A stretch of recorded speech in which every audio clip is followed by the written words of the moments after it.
Welcome to Unheard Stories, the channel where we delve into the untold tales of betrayal, revenge, and resilience. Before we begin, let us know where you're watching from in the comments. And if you're a fan of gripping real-life inspired stories, don't forget to subscribe.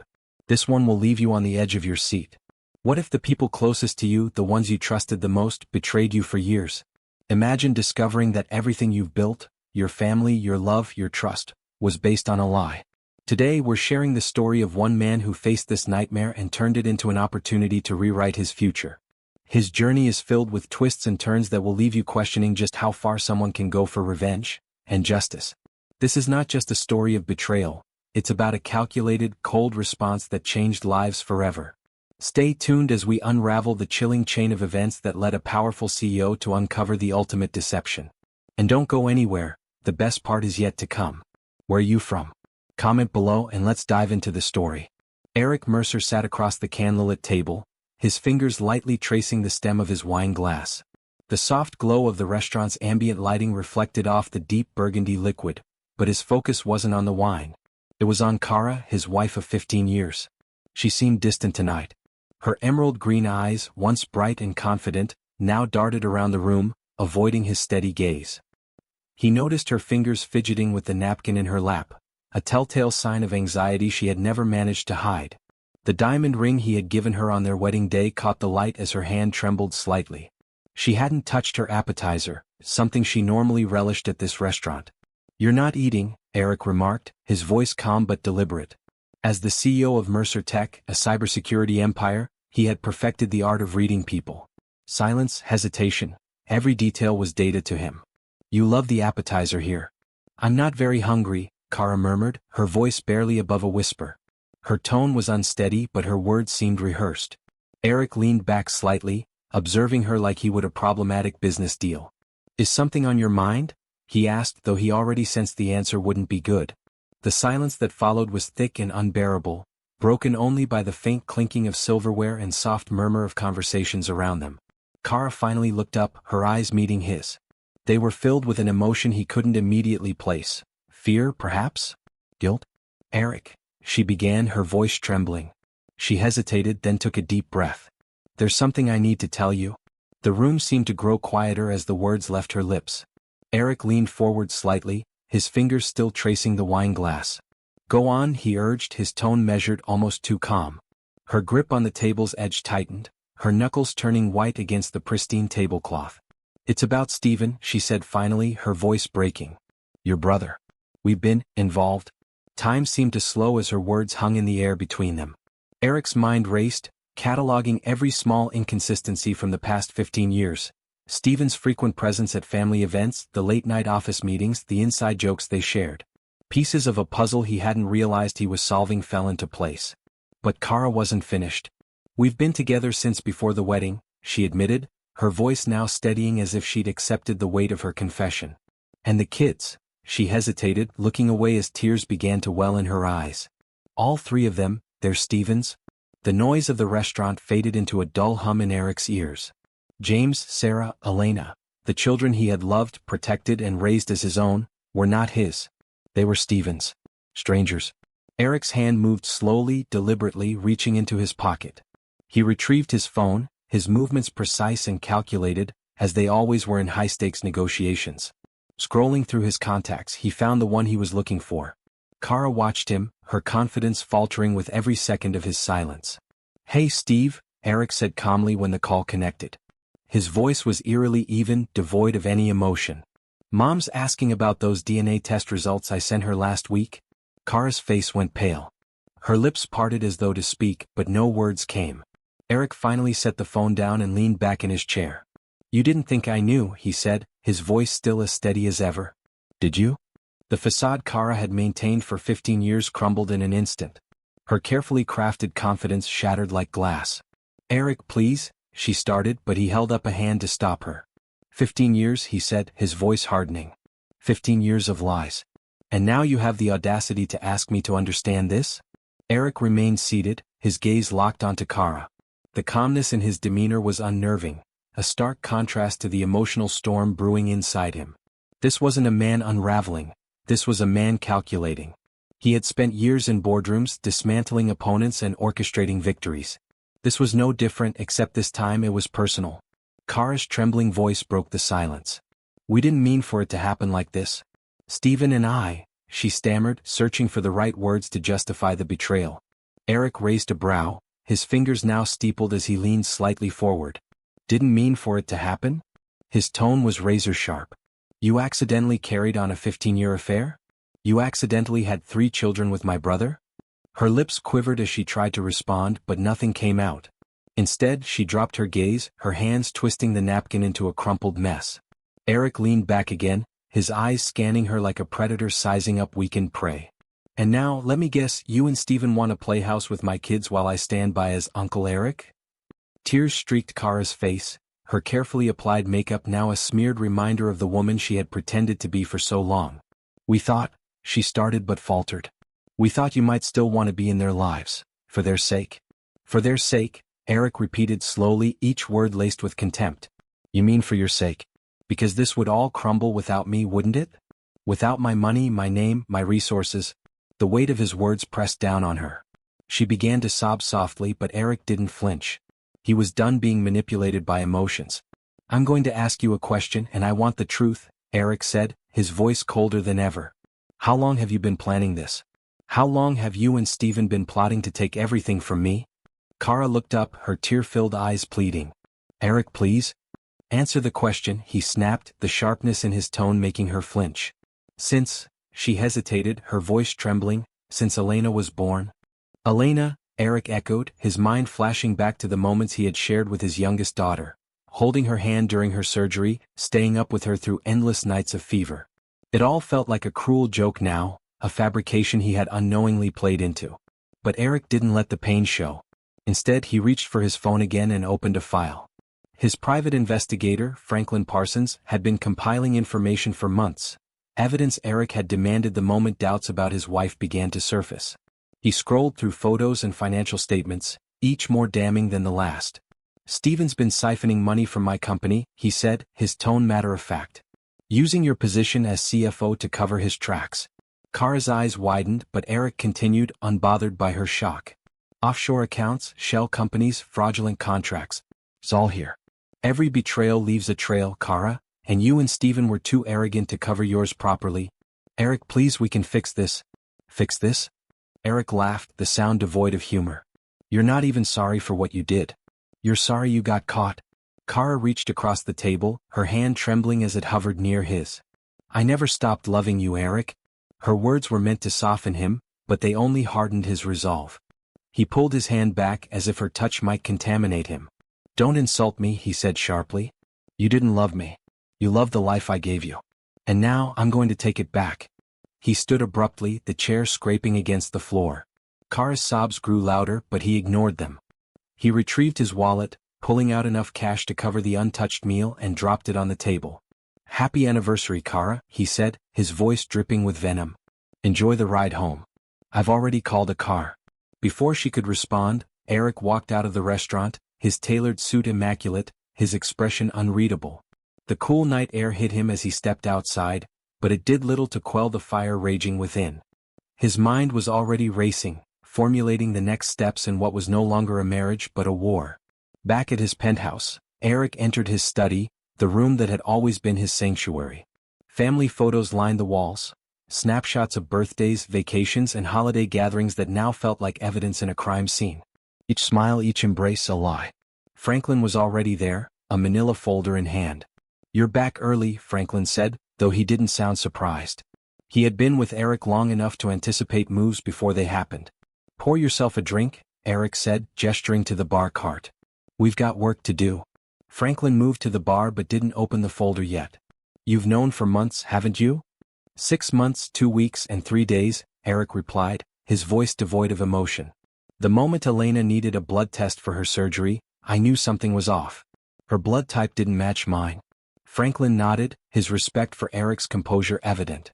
"What's the plan?" Eric took the folder, flipping through the damning evidence inside. "We start with the board," he said. "Stephen's allies think they've got leverage. They're walking into a trap." Franklin raised his glass. "To justice." "To consequences," Eric corrected. Let's show them why you don't cross me. The Mercer Tech boardroom buzzed with a quiet tension. 9 executives took their seats around the polished oak table, their expressions carefully composed but betraying hints of unease. At the head of the table sat Donald McIntosh, a senior board member with silver hair and the smug confidence of a man who thought he had everything under control. Beside him were his 3 closest allies, their positioning clearly indicating their allegiance. Eric entered the room last, his presence commanding instant attention. His mother, Martha Mercer, was already seated, her air of quiet authority lending him additional weight. Behind Eric, his legal advisor, Guadalupe Kane, carried a stack of black folders, each one packed with meticulously compiled evidence. "Shall we begin?" Donald said, his voice measured but tinged with arrogance. "This emergency session has been called to address concerns about the company's leadership." Eric sat down, his movements deliberate. He folded his hands on the table and met Donald's gaze with an unsettling calm. "By all means, Donald. Enlighten us." Donald adjusted his tie, feigning nonchalance. "There are growing concerns about your mental stability, Eric. Erratic behavior, paranoia. These are not qualities we can afford in the leader of Mercer Tech." A murmur of agreement came from Donald's allies. Eric leaned back slightly, his eyes never leaving Donald. "And these concerns, do they happen to coincide with your association with Stephen Mercer?" The room fell silent. Donald's confident smile faltered for the first time. "I'm not sure what you're implying." "Oh, I think you are," Eric said smoothly. He nodded to Guadalupe, who began distributing the black folders. "Inside these folders, you'll find documentation detailing a 15-year embezzlement scheme orchestrated by Stephen Mercer and Cara Blanchard Mercer. These include financial records, emails, and even surveillance photos." Donald's hand trembled slightly as he opened his folder. The room grew quieter still as the other board members began flipping through the pages. "Stephen and Cara siphoned nearly $97 million from this company," Eric continued, his tone matter-of-fact. "Using offshore accounts, shell companies and fraudulent contracts, all approved by Cara in her role as CFO. But of course they didn't do it alone." Donald's face turned ashen. "This is outrageous," he sputtered. "These are baseless accusations." "They're facts," Eric corrected, his voice sharp. "Page 15, Donald. That's where you'll find evidence of the monthly deposits, $50,000 routed through a shell company in the Caymans. Let me guess, Donald. Does your wife know about the apartment in Tijuana? The one registered to your consulting firm?" Gasps rippled through the room. One of Donald's allies, Sarah Jang, hesitated before closing her folder. "If this is true," she began, her voice unsteady. "Oh, it's true," Eric said, cutting her off. "Stephen's betrayal extends beyond the family. He's been using this company like his personal piggy bank, aided and abetted by certain board members." Donald's composure shattered. "You can't prove this." "On the contrary," Guadalupe interjected, her voice cool. "Every document has been verified. The SEC is already involved." Donald's allies began shifting uncomfortably in their seats, realizing the sinking ship they had tied themselves to. "I move for an immediate vote," Sarah declared, her tone firmer now. "To remove Cara Blanchard Mercer from her position as CFO and initiate a full forensic audit." Seconded, Richardson, another board member, added quickly, eager to distance himself from Donald. "All in favor?" Eric asked, his gaze sweeping the room. 7 hands went up. Donald and one other ally kept their hands down, but it didn't matter. The vote was cast. "Motions carry," Guadalupe said formally. "Cara Blanchard Mercer is hereby removed from her position, effective immediately. All accounts and access are frozen pending investigation." Donald tried one last desperate gambit. "What about Eric? His paranoia, his instability? Surely you're not going to let this man lead Mercer Tech after this spectacle." Eric's laugh was cold, a sharp contrast to the tension in the room. "Paranoia? I call it thoroughness. The same thoroughness that uncovered your involvement, Donald." He nodded to the security chief standing near the door. "Please escort Mr. McIntosh out of the building. The federal agents waiting downstairs would like a word about those Cayman accounts." As Donald was led from the room, his protests falling on deaf ears, Eric turned his attention back to the remaining board members. "Let this serve as a reminder. Mercer Tech was built on trust and integrity. Anyone who betrays those principles will face the consequences." The silence that followed was heavy, punctuated only by the sound of documents being shuffled and chairs being adjusted. No one dared to challenge him further. When the meeting concluded, Eric returned to his office with Martha and Guadalupe in tow. Franklin Parsons was waiting there, his portfolio open on the desk. "Donald's being processed," Franklin reported. The agents found additional documents in his office. "Looks like he was planning his own scheme." "Of course he was," Eric said, his voice devoid of surprise. He glanced at his mother, who had remained quiet throughout the meeting. "Mom, I hope today gave you some clarity." Martha nodded slowly. "It did.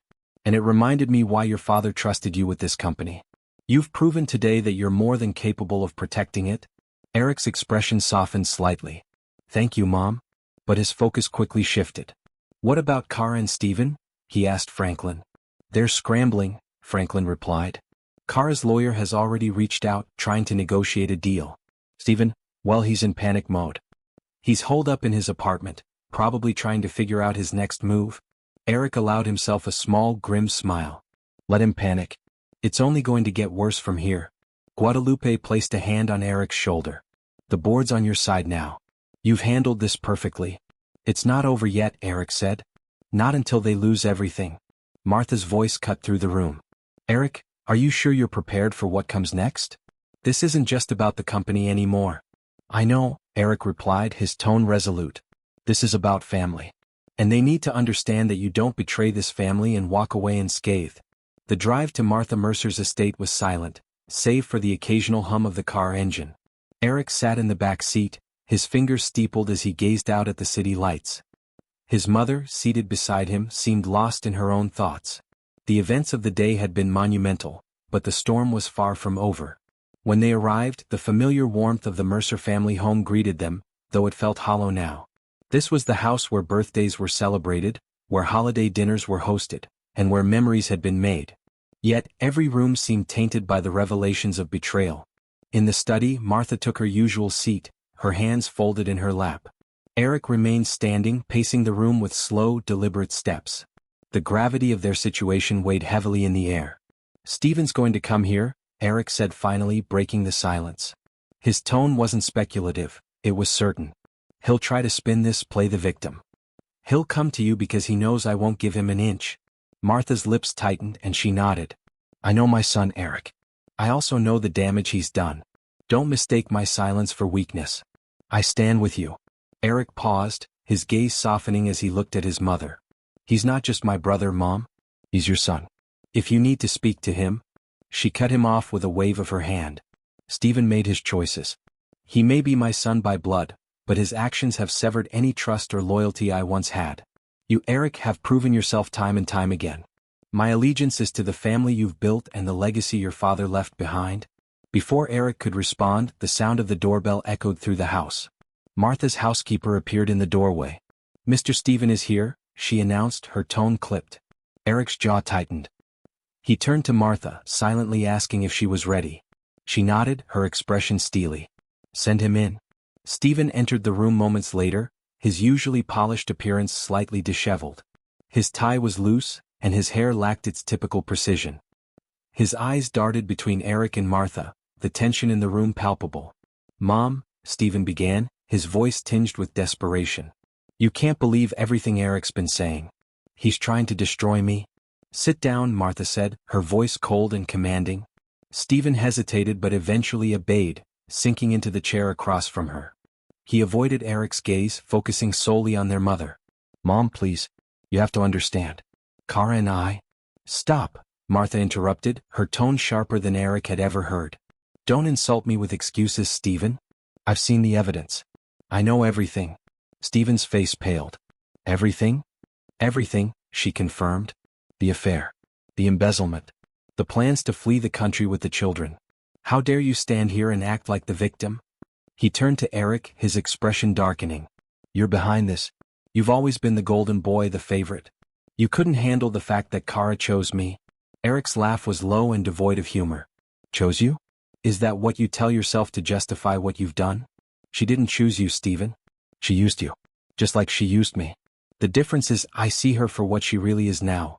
"Enough." Martha's voice cut through their exchange, silencing both men. She turned her full attention to Stephen, her eyes blazing. "Do you have any idea what you've done to this family? To this company? To your brother?" Stephen opened his mouth to respond, but she didn't give him the chance. "You lied. You stole. You betrayed not just Eric but every single one of us. And for what? Greed? Lust? Mom, Stephen tried again but Martha shook her head. You're no son of mine, she said, her voice trembling with emotion. You forfeited that title the moment you chose betrayal over family. Stephen's composure crumbled. He leaned forward, his hands gripping the edge of the chair. Please, Mom. Don't turn your back on me. I made mistakes but I'm still your son. Martha's gaze didn't waver. You're not the man I raised. The son I knew would never have done this. Eric stepped forward, his presence looming over Stephen. You came here hoping for mercy, Stephen. But there's none left for you. Not from her. Not from me. You made your bed. Now you're going to lie in it? Stephen's desperation turned to anger. He shot to his feet, glaring at Eric. You think you've won? You think you've beaten me? This isn't over. Eric didn't flinch. Oh, it's over. You just don't realize it yet. Stephen stormed out of the study, his anger radiating off him like heat. Eric remained where he was, watching his brother's retreating figure. The slam of the front door reverberated through the house, but Eric's expression remained calm. This was the response he had expected, and he was already 2 steps ahead. Martha exhaled deeply, her composure faltering for a moment as she slumped back into her chair. That was harder than I thought it would be, she admitted softly. You were stronger than he deserved, Eric replied, his voice steady. He moved toward the window, watching Stephen's car speed away into the night. He's going to try something desperate now. That's when he'll make his biggest mistake. What happens next? Martha asked, her voice edged with both curiosity and concern. Now, Eric said, turning back to her, we let him hang himself. Meanwhile, in a corner office high above the city, Kara sat across from her attorney, Elena Crosby, gripping her coffee cup so tightly her knuckles turned white. Her polished appearance was still intact. Perfect makeup, tailored suit, but the cracks were beginning to show. You need to tell me everything, Elena said, her voice firm but professional. If you hold anything back it could cost you everything. Kara's eyes flickered with hesitation. Eric doesn't know everything, she said quietly. He can't. Stephen and I were careful. Elena raised an eyebrow. Careful? Kara, the man's already handed over a mountain of evidence to the SEC. He knows about the offshore accounts, the shell companies, the fraudulent contracts. If you think there's a single stone left unturned, you're deluding yourself. Kara's confidence faltered, but she quickly masked it. There are things he couldn't possibly know. Things Stephen and I discussed in private. And you think Stephen won't throw you under the bus to save himself? Elena asked pointedly. Because let me tell you, that's exactly what he's going to do. Kara's hand trembled as she set the coffee cup down. I thought we were in this together. Together? Elena leaned forward, her gaze piercing. Kara, Stephen has been living in a fantasy. He's been using you as much as you've been using him. The only person Stephen cares about is Stephen. The reality of Elena's words hit Kara like a freight train. The man she had risked everything for, the man she had betrayed her husband and family for, was just as selfish and ruthless as the one she was fighting against. She had thought she was in control, but now, it was clear she had been nothing more than a pawn in Stephen's game. What are my options? Kara asked, her voice barely above a whisper. Elena sighed, pulling out a stack of documents. Eric's legal team has sent over a proposed deal. If you cooperate fully, confess everything, provide documentation and testify against Stephen, they'll recommend leniency. Without it, you're looking at 20 to 30 years. Kara's head snapped up. And with it? 5 to 7 if you're lucky, Elena said bluntly. But there's no guarantee. Eric holds all the cards. Kara's chest tightened. The life she had built, her marriage, her family, her position as CFO, was crumbling before her eyes. And now she was being asked to destroy the only person she thought she could rely on. Stephen won't forgive me if I take the deal, she said quietly. Stephen won't have to, Elena replied. Because he'll already be in prison by the time you do. Kara's lips trembled as tears began to well in her eyes. How did it come to this? She whispered. I wanted more. I wanted to feel alive again. Elena's gaze softened slightly, but her tone remained firm. What you wanted doesn't matter anymore, Kara. What matters now is survival. Stephen sat in his apartment, surrounded by empty whiskey bottles and discarded papers.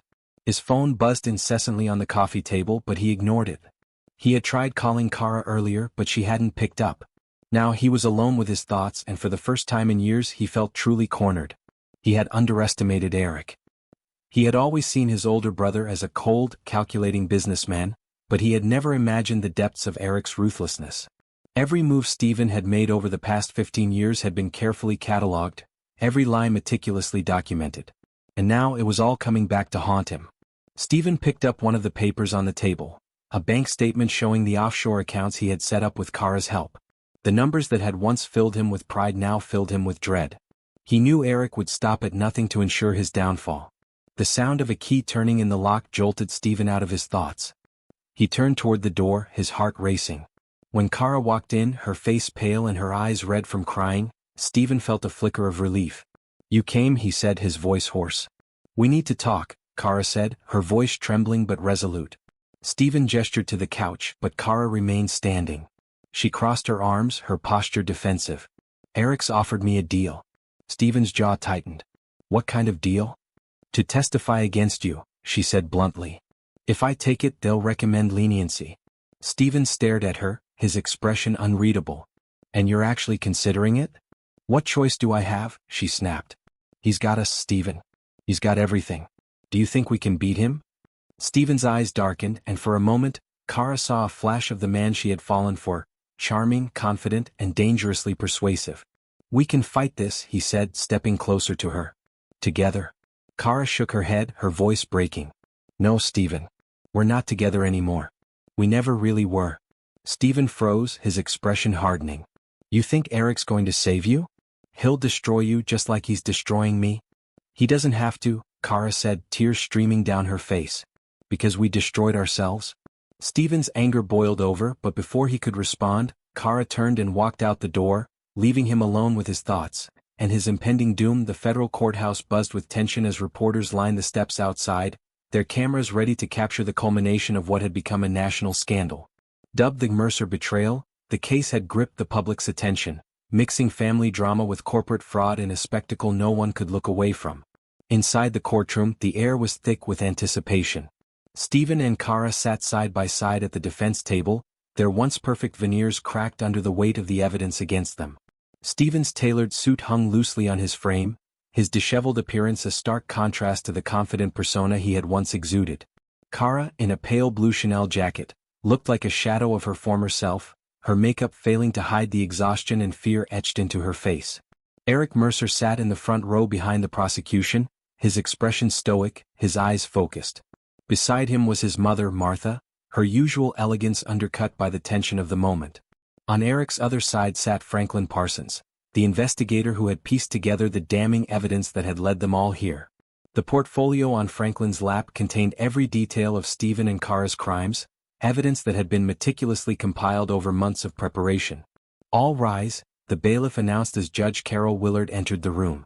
Known for her no-nonsense approach to white-collar crime, Judge Willard commanded respect with her sharp gaze and decisive demeanor. The defendants rose briefly before being allowed to sit.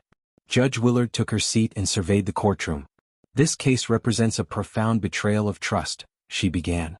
"A betrayal of family, of business, and of principles that should form the foundation of both. After careful review of the evidence, the testimony, and the arguments presented by both sides, this court is prepared to deliver its verdict." Stephen's attorney stood, attempting to interject. "Your Honor, if I may." "You may not," Judge Willard interrupted, her voice cutting through his objection like a blade. "Your clients have had ample opportunity to take responsibility for their actions. Instead, they have doubled down on their lies and deflections. The evidence against them is overwhelming." The judge's sharp words silenced the murmurs that had begun to ripple through the gallery. Stephen's hand twitched as it rested on the table, his knuckles whitening as he clenched it into a fist. Beside him, Kara gripped the edge of the table, her breathing shallow and rapid. "Stephen Mercer," Judge Willard said, her tone unyielding as she addressed him directly. "You stand convicted of embezzlement, money laundering, conspiracy to commit fraud, and attempted kidnapping. Your actions represent not just a legal violation but a moral one, a betrayal of your own family." Stephen's face tightened, but he remained silent, his gaze fixed on the floor. "This court sentences you to 25 years in federal prison," Judge Willard declared. The weight of her words hung in the air as gasps and murmurs erupted in the gallery. "Your schemes not only harmed your family but jeopardized the livelihoods of hundreds of employees at Mercer Tech." Kara's turn came next. Judge Willard's gaze shifted to her, and Kara visibly flinched under the weight of the judge's scrutiny. "Kara Blanchard Mercer, You are convicted of the same crimes with the additional charge of breach of fiduciary duty. As CFO of Mercer Tech, your position required you to uphold the highest standards of integrity. Instead, you chose greed and deceit. Kara's tears began to flow freely, her carefully crafted mask of composure completely shattered. "Please, Your Honor," she began, but Judge Willard cut her off. "This court sentences you to 18 years in federal prison," the judge said, her tone firm. "Furthermore, you are ordered to forfeit all assets obtained through your fraudulent activities. You are also barred from serving in any fiduciary or executive role for the remainder of your life." Kara collapsed into her chair, her sobs echoing softly through the otherwise silent courtroom. The marshals approached the defendants, handcuffs in hand. "Furthermore," Judge Willard added, "this court recognizes the legal and moral fatherhood of Eric Mercer. Mr. Stephen Mercer, any claim you had as a biological parent was forfeited the moment you chose to deceive and betray your family. Eric Mercer is and will remain the legal father of the children in question." Stephen's head snapped up at that, his eyes filled with desperation. "Eric," he called out, his voice breaking. "Please, they need to know who I am. They need to." Eric remained seated, his face a mask of calm determination. He didn't even glance in Stephen's direction. Judge Willard's gavel struck the bench, silencing any further outbursts. "Take the defendants into custody." As Stephen and Kara were led away, Stephen turned one last time, his eyes pleading. "Eric, please." But Eric didn't respond. He sat motionless, his focus now on the future, not the wreckage of the past. Martha reached over and placed a hand on her son's, squeezing gently. "You've done what you had to do," she whispered. "For the family. For the children." Franklin leaned closer, speaking softly. "Was it worth it?" Eric's gaze remained fixed ahead, his voice calm and resolute. Every second. Outside the courthouse, reporters swarmed, shouting questions as Eric and his family emerged. Cameras flashed as Eric stepped forward, his presence commanding. Guadalupe Kane stood beside him, ready to manage the press. "Mr. Mercer, how do you feel about the verdict?" one reporter called out. "Justice was served today," Eric said, his voice carrying over the chaos. "This case was never just about my family. It was about protecting the integrity of Mercer Tech, safeguarding the livelihoods of its employees, and ensuring that those who betray trust face the consequences." Another reporter pressed, "What about your brother's claims of fatherhood?" Eric's tone softened, but his resolve didn't waver. "The children know who their real father is. It's not about biology. It's about presence, love, and the truth." He turned to leave, his arm looped through Martha's as they walked down the steps. Behind them, the press buzzed with speculation, but Eric's mind was already elsewhere. His children were waiting for him at home, and his focus was on ensuring their future. One built on trust, resilience, and the lessons hard learned. 6 months had passed since the courtroom drama, and life for Eric Mercer and his family had begun to find a new rhythm. The shadow of betrayal still lingered, but in its place, a stronger foundation had started to emerge. Eric had shifted his focus to rebuilding trust with his children and ensuring the stability of Mercer Tech. In the sprawling backyard of Eric's new home, a fresh start in every sense of the word, laughter echoed through the air. His oldest, James, was tossing a football with his younger sister, Sarah, while Elena, the youngest, sat on the patio, sketching in her notebook. The sight brought a rare, genuine smile to Eric's face. These moments were what mattered most now. Marina Lopez, the children's counselor, stepped out onto the patio, her leather portfolio tucked under one arm. She had been instrumental in helping the kids process the truth about their biological father and the choices that had led to his imprisonment. Over time, her professional relationship with Eric had evolved into something more personal, though they both maintained boundaries to prioritize the children's needs. "They're doing remarkably well," Marina said as she joined Eric at the patio table. "James is already talking about college, business school, naturally. He wants to follow in your footsteps." Eric chuckled softly, leaning back in his chair. "He's got the drive for it. But I want him to carve his own path, not live in my shadow." "Sarah's art therapy sessions are helping her express her feelings," Marina continued. "And Elena, she's a little miracle. Yesterday she told me she's glad you're her real dad. Her words, not mine." Eric felt his chest tighten at that, the kind of emotional response he rarely allowed himself to show. "I've done my best to be there for them," he said. "Even when everything else was falling apart, they were my priority." "They know that," Marina said gently. "And that's why they're thriving." Inside the house, Martha was busy preparing dinner, her voice carrying through the open kitchen window as she directed James to set the table. She had stepped fully into the role of grandmother, her love for her grandchildren providing a sense of purpose after the turbulence of the past year. She seemed lighter now, more at peace, as though a weight had been lifted from her shoulders. "You've built something real here, Eric," Marina said, her tone warm. "This family, it's stronger than it's ever been." Eric nodded, his gaze drifting to his children. "They've been through so much. But they're resilient. More than I ever gave them credit for." Marina hesitated for a moment before speaking again. The kids have been asking questions about Stephen and Kara. It's normal for them to be curious, but it's also an opportunity to help them understand what happened without letting it define them.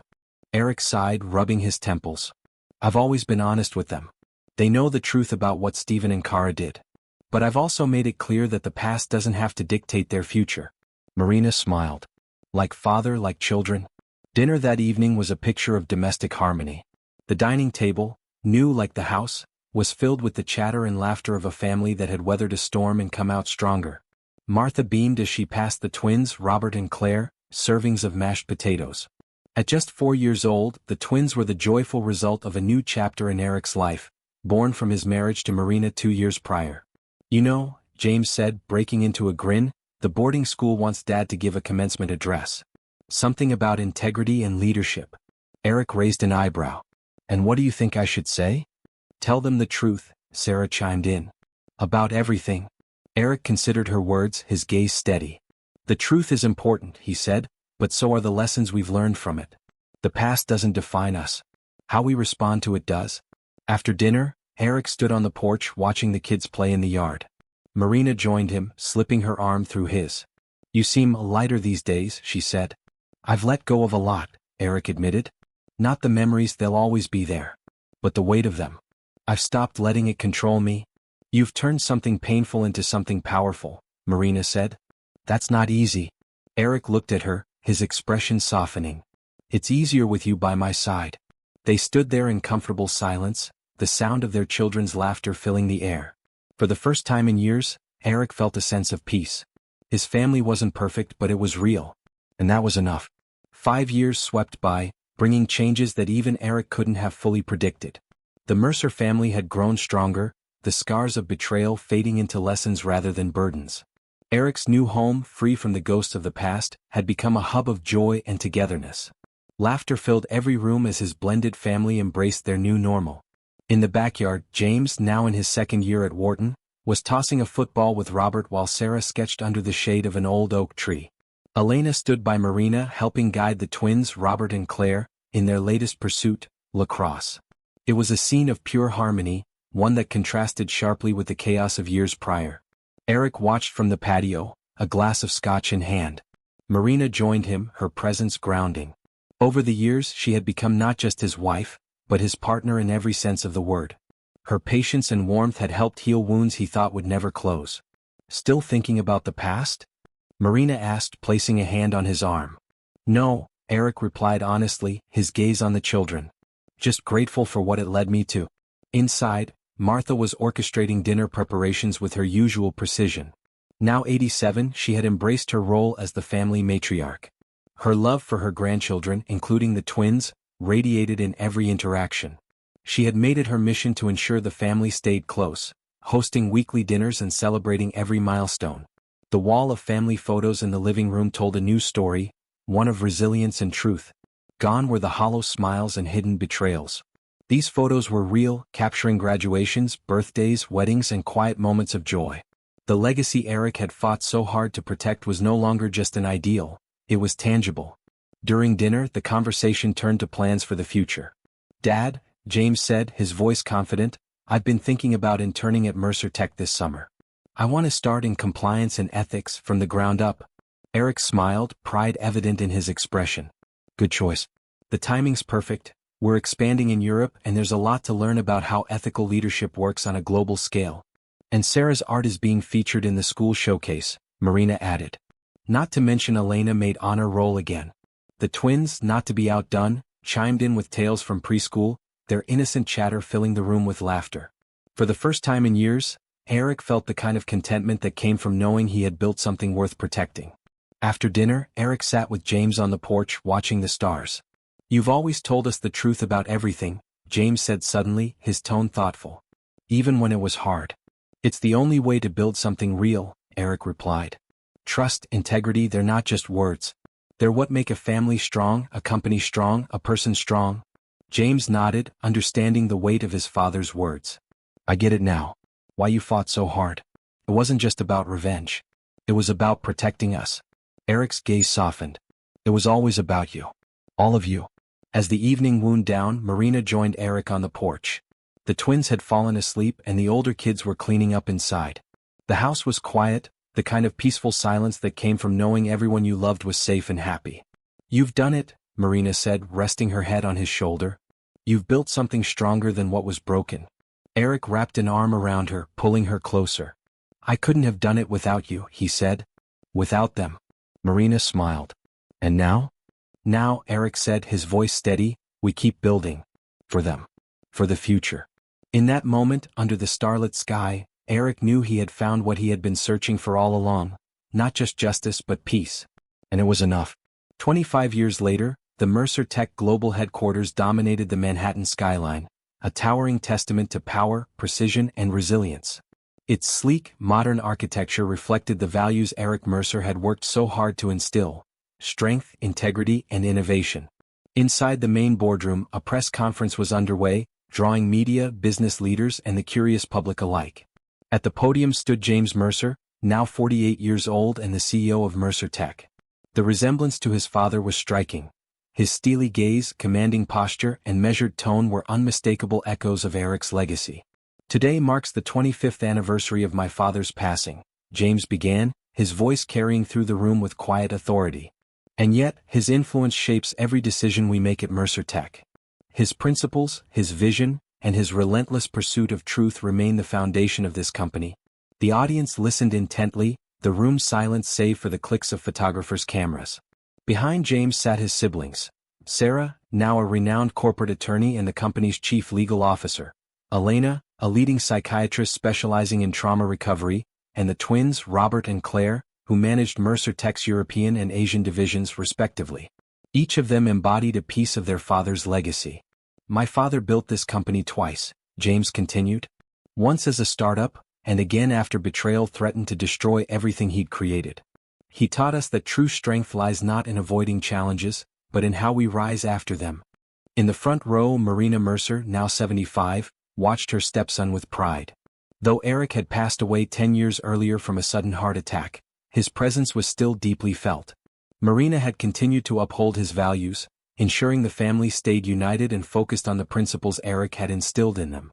James took a deep breath before making his next announcement. Today we honor my father's legacy by launching the Mercer Institute of Corporate Ethics. With an initial endowment of $5 billion, the institute will foster leadership built on integrity, study the intersection of family and business, and ensure that future generations understand the price of betrayal and the value of trust. The room erupted in applause as James paused, letting the announcement sink in. When the room quieted, he continued, the Institute's first case study will be the complete story of the Mercer betrayal. For the first time, all documents, recordings, and evidence will be made public, not to sensationalize but to educate. Reporters exchanged excited whispers, their curiosity piqued. The Mercer betrayal had been analyzed and dissected in business schools for decades, but never with complete access to primary sources. Dr. Elena Mercer, James announced, would lead the Institute's psychological research division, focusing on family betrayal and resilience. Sarah, with her groundbreaking work in corporate governance, would spearhead the legal ethics department. The twins would oversee international expansion and ensure the Institute's values were carried across borders. And yes, James added, anticipating the unspoken question, the Institute will include detailed analysis of what happened to those involved in the original betrayal. The room fell silent as he addressed the lingering curiosity about Stephen and Kara. Stephen Mercer died in federal prison 15 years ago, James said matter-of-factly. He never expressed remorse, never acknowledged his crimes, and died alone. Kara Blanchard Mercer served her full 18-year sentence and was released 5 years ago. She now lives in obscurity in Arizona and has had no contact with our family. The audience absorbed the stark reality of their fates. 4 years, Stephen had attempted to manipulate the narrative from behind bars, writing letters claiming repentance and trying to use intermediaries to reach the children. Eric had blocked every attempt, resolute in his boundaries. James glanced toward Marina, who gave him a reassuring nod. The institute will also include the Martha Mercer Memorial Library, honoring our grandmother's role in holding this family together during its darkest hours. Martha had passed away 2 years earlier at the age of 92. She had lived long enough to see her grandchildren succeed, her great-grandchildren born, and the family restored. Her strength and wisdom had been a guiding light through even the toughest times. The Franklin Parsons Investigative Journalism Fellowship will also be established, James continued, his tone softening, in honor of the man whose meticulous work uncovered the truth and helped secure justice. Franklin's legacy lives on in the methods he pioneered, now taught in investigation courses around the world. The announcements continued, each honoring a key figure in the family's story. Guadalupe Kane, retired but still sharp as ever, would serve as an advisor to the institute. Penny Mack, whose governance protocols had rebuilt Mercer Tech's reputation, would lend her expertise to the curriculum. James took a step back from the podium, his expression thoughtful. But perhaps the most important legacy my father left us isn't in these initiatives. It's in the values he taught us, values we carry forward every day. He showed us that character isn't inherited. It's built, choice by choice, day by day. The twins exchanged a glance, their shared understanding unspoken. Though born after the betrayal, they had grown up knowing the weight of their family's history. Eric had ensured they knew the story, not as a burden, but as a lesson in resilience. Our father was known as ruthless, James acknowledged, his gaze sweeping the room. And he was, when the circumstances required it. But his ruthlessness served a purpose, to protect what mattered. Family. Integrity. Truth. The applause that followed was thunderous, the room buzzing with admiration for the legacy Eric Mercer had left behind. As the family gathered in Eric's preserved office, now a memorial to his leadership, they reflected on the journey that had brought them here. Sarah ran her fingers over the frame of a photo, a candid shot of Eric laughing with the children during a family vacation. He would have loved this, she said softly. He'd be proud of all of you, Marina said, her voice filled with warmth. Not just for what you've accomplished but for who you've become. Elena, ever the insightful one, added, that's why he fought so hard. Not just for justice but for our future. As they raised their glasses to toast Eric's memory, the room felt filled with his presence. To Dad, James said, who taught us that family isn't about blood. It's about choice, truth, and principles worth fighting for. To Eric, Marina added softly, her voice carrying the weight of 2 decades of love and partnership. The Manhattan skyline stretched out before them, a symbol of the influence Eric Mercer had built, not just in buildings or businesses but in the lives of his family. Stephen and Kara's betrayal, meant to destroy Eric's world, had instead forged a legacy stronger than anyone could have imagined. It was a story of triumph over deceit, of resilience over despair, and of truth over lies. Eric Mercer's legend lived on, not just in the company he built, but in the values he instilled in his children and the standards they maintained. His story was now a roadmap for others, proving that even the deepest betrayals could be overcome with unflinching resolve and unwavering principles. The family gathered for one final moment of silence, each of them silently thanking the man who had taught them the meaning of strength, integrity, and love. In that moment, Eric's legacy wasn't just alive, it was thriving. And that, my friends, is where this incredible story comes to an end. A tale of betrayal, resilience, and ultimate redemption that proves one thing. No matter how deep the lies, the truth will always prevail. What do you think about Eric's journey? Was his revenge justified? Could things have turned out differently if Stephen and Kara had chosen honesty instead of deception? I'd love to hear your thoughts, so let's keep the conversation going in the comments below. Do you agree with how Eric handled it, or would you have done something different? Let me know where you're watching from. I'm always curious to see how far our stories travel. If you enjoyed this story and want more gripping tales like this, don't forget to hit the subscribe button and turn on notifications so you never miss an update. Your support helps us share these powerful stories with the world. There's more waiting for you. Click on the next video you see on your screen to dive into another unforgettable story of betrayal and justice. Thank you for tuning in to Unheard Stories, and I'll see you in the next one.